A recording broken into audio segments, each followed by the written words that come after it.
Allahu Allahu Allahu Allah. Assalamu alaikum wa rahmatullahi wa barakatuh. Rabbi shrah li sadri wa yassir li amri wahlul 'uqdatam min lisani yafqahu qawli. A'udzu billahi minash shaitanir rajim. Bismillahir rahmanir rahim. वमा मुहम्मदुन इल्ला रसूल, और मोहम्मद सल्लल्लाहु अलैहि वसल्लम तो एक रसूल है। क़द खलत मिन क़ब्लिहिर रुसुल, हो चुके इससे पहले बहुत रसूल। अफ़ा इम्मात औ क़ुतिला क़लबतुम अला आक़ाबिकुम, फिर क्या अगर वो मर गया या मारा गया तो तुम फिर जाओगे उल्टे पाँव। वमन यन्क़लिब अला अक़बैहि फ़लन यज़ुर्रल्लाह शैआ, और जो कोई फिर जाएगा उल्टे पाँव तो हरगिज़ ना बिगाड़ेगा अल्लाह का कुछ। वसयजज़िल्लाहु शाकिरीन, और अल्लाह सवाब देगा शुक्रगुजारों को। वमा कान लिनफ्सिन अन तमूत इल्ला बिइज़्निल्लाहि किताबम मुअज्जला, और कोई मर नहीं सकता बग़ैर हुक्म अल्लाह के, लिखा हुआ है एक वक्त मुक़र्रर। वमन युरिद सवाबद दुनिया नुअतिही मिन्हा, और जो कोई चाहेगा बदला दुनिया का देवेंगे हम उसको दुनिया ही से। वमन युरिद सवाबल आखिरति नुअतिही मिन्हा, और जो कोई चाहेगा बदला आखिरत में उसमें से देवेंगे हम उसको। वसनजज़िश शाकिरीन, और हम सवाब देंगे एहसान मानने वालों को। खुलासा तफसीर, और मोहम्मद सल्लल्लाहु अलैहि वसल्लम निरे रसूल ही तो हैं, खुदा तो नहीं जिन पर कत्ल या मौत मुमकिन न हो। आप सल्लल्लाहु अलैहि वसल्लम से पहले बहुत से रसूल गुजर चुके हैं, इसी तरह आप सल्लल्लाहु अलैहि वसल्लम भी एक रोज़ गुजर ही जाएंगे। सो अगर आप सल्लल्लाहु अलैहि वसल्लम का इंतकाल हो जावे या आप सल्लल्लाहु अलैहि वसल्लम शहीद हो जावें तो क्या तुम लोग जहाद या इस्लाम से उल्टे फिर जाओगे, जैसा कि इस वाक़या में बाज़ मुसलमान मैदान जंग से भाग पड़े थे और मुनाफिकीन तरग़ीब इर्तिदाद की दे रहे थे।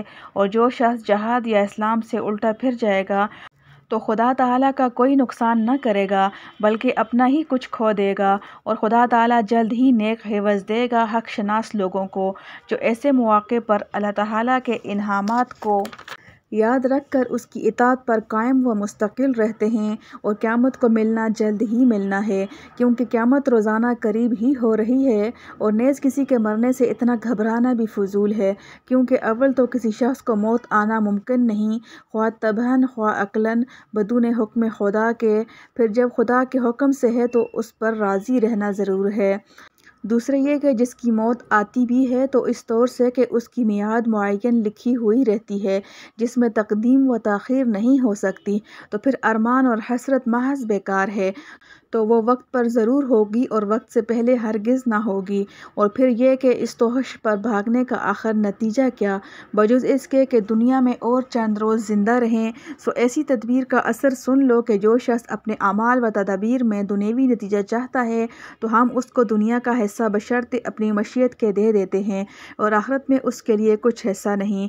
और जो शख्स अपने अमाल व तदाबीर में उखरवी नतीजा चाहता है, मसलन जहाद में, इसलिए साबित कदम रहा कि यह तदबीर है सवाब आखिरत की, तो हम उसको आखिरत का हिस्सा और ज़िम्मा करके देंगे और बहुत जल्द नेक हिवज़ देंगे ऐसे हक़ शनासों को जो अपने अमाल में आखिरत की नियामत चाहें।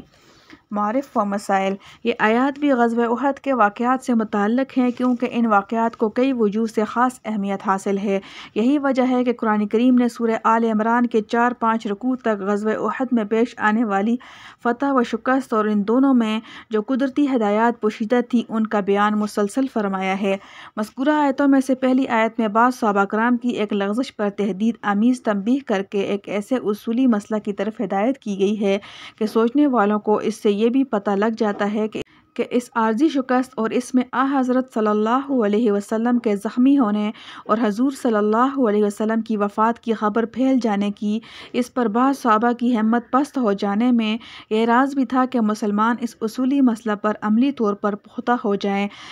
वो मसला ये था कि जहाँ उसूल इस्लाम में इसकी बड़ी अहमियत है कि रसूल करीम सल्लल्लाहु अलैहि वसल्लम की अज़मत व मोहब्बत को जुज़्व ईमान करार दिया गया है, इसमें अदना कमज़ोरी को कुफ़र के मुरादिफ बतलाया गया है।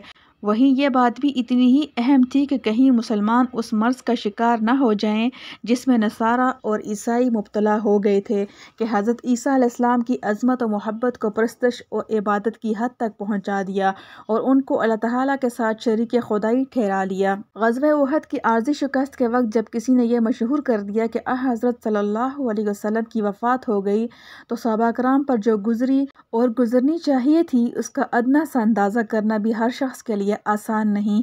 उसका अंदाज़ा कुछ वही लगा सकता है जिसको सहाबा कराम की जानिसारी और इश्क रसूल सल्लल्लाहु अलैहि वसल्लम का कुछ अंदाज़ा हो, जिसको ये पूरी तरह मालूम हो कि ये वो हज़रात हैं जिन्होंने हज़रत सल्लल्लाहु अलैहि वसल्लम की मोहब्बत में माल, औलाद और अपनी जानें और सब कुछ गिनवा देने को दुनिया की सबसे बड़ी शहादत समझी और अमल से उसका सबूत दिया है। इन इशाक़ रसूल अल्लाह सल्लल्लाहु अलैहि वसल्लम के कानों में जब यह ख़बर पड़ी होगी उनके होश व हवास का क्या आलम होगा, ख़ुसूसन जब कि मैदान जंग गर्म है और फ़तह के बाद शिकस्त का मंज़र आँखों के सामने है, मुसलमानों के पाँव उखड़ रहे हैं। इस आलम में वो हस्ती जो सारी कोशिशों का महवर और सारी उम्मीदों का मज़हर थी वो भी उनसे रुखसत होती है। उसका तभी नतीजा ये था कि सहाबा कराम की एक भारी जमात सरासीमा होकर मैदान जंग से हटने लगी। ये मैदान जंग से हट जाना अगरचे हंगामी और सरसरी और वक्ती सरासिमगी का नतीजा था, खुदा नख्वास्ता इस्लाम से फिर जाने का कोई शुबह और वसवसा भी न था, लेकिन हक़ तआला तो अपने रसूलुल्लाह सल्लल्लाहु अलैहि वसल्लम के सहाबा को एक ऐसी पाकबाज़ फ़रिश्ता खुसलत जमात बनाना चाहता है जो दुनिया के लिए नमूना अमल बने, इसलिए उनकी अदना लग़ज़श भी सख्त करार दी गई।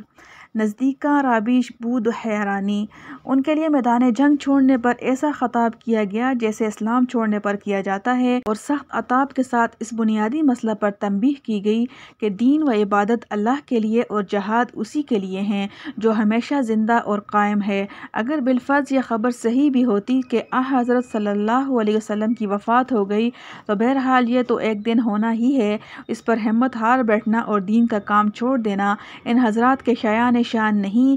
इसलिए अरशाद फरमाया वमा मुहम्मदुन इल्ला रसूलुन अल-आया, यानी मोहम्मद सल्लल्लाहु अलैहि वसल्लम एक रसूल ही तो हैं, खुदा तो नहीं।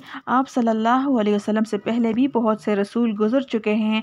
अगर आप सल्लल्लाहु अलैहि वसल्लम की वफ़ात हो जाए या आपको शहीद कर दिया जाए तो क्या तुम लोग उल्टे पाँव फिर जाओगे?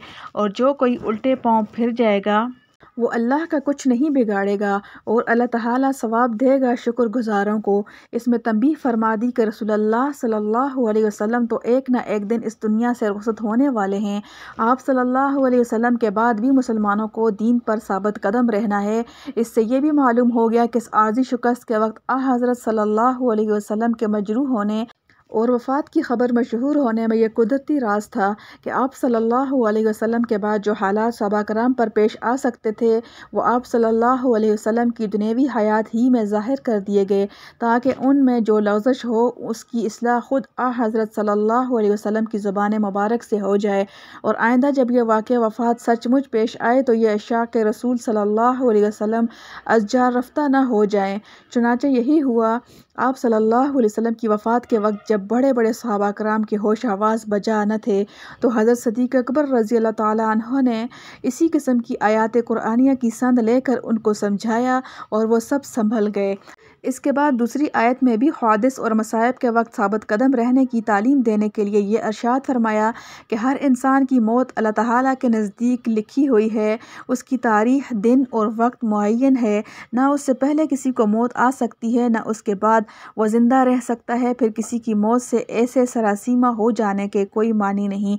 आखिर में इस पर तंबीह फरमाई कि इस हादसा के ज़ाहरी असबाब में एक सबब ये भी था कि जिन हज़रात को हज़रत सल्लल्लाहु अलैहि वसल्लम ने उक़ब की जानब पहाड़ी पर निगरान बनाकर बिठाया था, इब्तिदाई फ़तह के वक्त आम मुसलमानों को माल गनीमत जमा करने में मशगूल देखकर उनमें भी चंद हज़रात को यह ख्याल पैदा हो गया कि अब तो फ़तह हो गई, इस जगह ठहरने की ज़रूरत ना रही, फिर हम भी माल गनीमत जमा करने में क्यों हिस्सा ना लें। वो अपनी जगह से हट गए। इसलिए फरमाया वमन युरिद सवाबद दुनिया नुअतिही मिनहा वमन युरिद सवाबल आखिरति नुअतिही मिनहा وَسَنَجْزِي الشَّاكِرِينَ، یعنی جو شخص اپنے عمل سے دنیا کا بدلہ چاہتا ہے ہم اس کو دنیا میں کچھ حصہ دے دیتے ہیں، اور جو آخرت کا ثواب چاہتا ہے تو اس کو آخرت کا ثواب ملتا ہے، اور ہم عن قریب شکر گزاروں کو بدلہ دیں گے۔ اس میں ارشاد فرمایا کہ مال غنیمت جمع کرنے کی فکر میں حضور صلی اللہ علیہ وسلم کے مقرر کردہ کام کو چھوڑ بیٹھنے میں ان سے غلطی ہوئی۔ یاد رہے کہ حقیقت کے اعتبار سے مال غنیمت جمع کرنا بھی نری دنیا طلبی نہیں جو شرعاً مذموم ہے، بلکہ مال غنیمت جمع کر کے محفوظ کرنا اور پھر اس کو اس کے مصرف میں صرف کرنا یہ بھی ایک جزو جہاد ہے اور عبادت ہی ہے۔ ان حضرات صحابہ کا اس میں شریک ہونا صرف طمع دنیوی کی وجہ سے نہ تھا، کیونکہ شرعی ضابطہ سے اگر وہ اس مال کے جمع کرنے میں شریک نہ ہوتے جب بھی ان کو مال غنیمت میں وہ حصہ ملتا جو اب ملا۔ اس لیے یہ نہیں کہا جا سکتا کہ ان حضرات نے طمع دنیا کے لیے اپنے مقام کو چھوڑا، لیکن جیسا کہ پہلی آیت کی تفسیر میں بتلایا گیا ہے کہ بڑوں کی تھوڑی لغزش بھی بڑی سمجھی جاتی ہے، ان کے معمولی جرم کو بڑا سخت جرم قرار دے کر عتاب و خطاب کیا جاتا ہے۔ وہی یہاں بھی ہے کہ مال غنیمت جمع کرنے میں کچھ نہ کچھ دنیوی منفعت کا تعلق ضرور تھا، اور اس تعلق کا طبعی اثر قلوب میں ہونا بھی مستبعد نہ تھا۔ صحابہ کرام کے معیار اخلاق کو بلند سے بلند کرنے کے لیے ان کے اس عمل کو بھی ارادہ دنیا سے تعبیر کر دیا کہ طمع دنیا کا ادنیٰ سا غبار بھی ان کے قلوب تک نہ جا سکے۔ الحمدللہ حمدا کثیرا طیبا مبارکا فیہ کما یحب ربنا ویرضی۔ ربنا ظلمنا انفسنا وان لم تغفر لنا وترحمنا لنکونن من الخاسرین۔